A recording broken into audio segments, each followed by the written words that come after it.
A man was exploring at sea and noticed something moving on the surface. Suddenly a massive tentacle emerged from the waves. The story takes place on the Arctic ice sheet. A team of geologists was conducting exploration. Large amounts of blasting equipment were dropped into the sea. Seafloor data was being continuously transmitted back to land.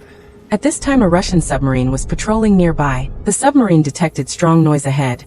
The seabed also began to rise. They suspected it was a sea monster. Anna noticed the ice beneath her feet starting to tremble slightly.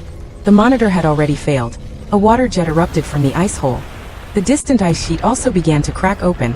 Team Man Sam took Anna and ran. Suddenly a bulging ice layer flipped their snowmobile. Fortunately they jumped off in time and weren't injured. When they looked back they saw the camp had sunk into the sea. All the team man had been swallowed. The submarine patrolling below also suffered damage. It felt like a huge force was dragging the submarine toward the seabed. The captain sent out a distress signal to headquarters. After receiving it, headquarters immediately organized a rescue. The person in charge, Jack, led a team to the submarine's last known location. While the submarine was en route, it was suddenly surrounded by a group of whales. Some whales began ramming the sub violently for unknown reasons. The whales suddenly fled at high speed.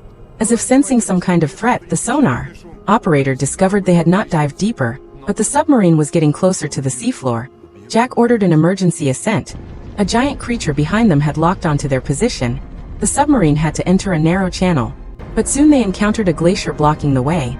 The submarine had no choice but to shut off the engine and stop. The creature lost its target and left. On the ice, Anna and Sam were already freezing and weak. Suddenly the ice cracked and a submarine surfaced. Anna thought it had come to rescue them, but the crew said their mission was to rescue the damaged submarine. After learning the situation, they agreed to bring Anna and Sam aboard, but they didn't notice a terrifying creature squirming under the seabed. Soon after, the sonar operator shouted in alarm. The monster was approaching the submarine. The commander ordered torpedoes to be fired. The torpedoes hit the target, but the radar showed the target was still there. Suddenly a giant tentacle struck the submarine. The sub lost power and began to sink. The monster followed behind. It hovered above the submarine. Jack suddenly thought of a way to evade the monster.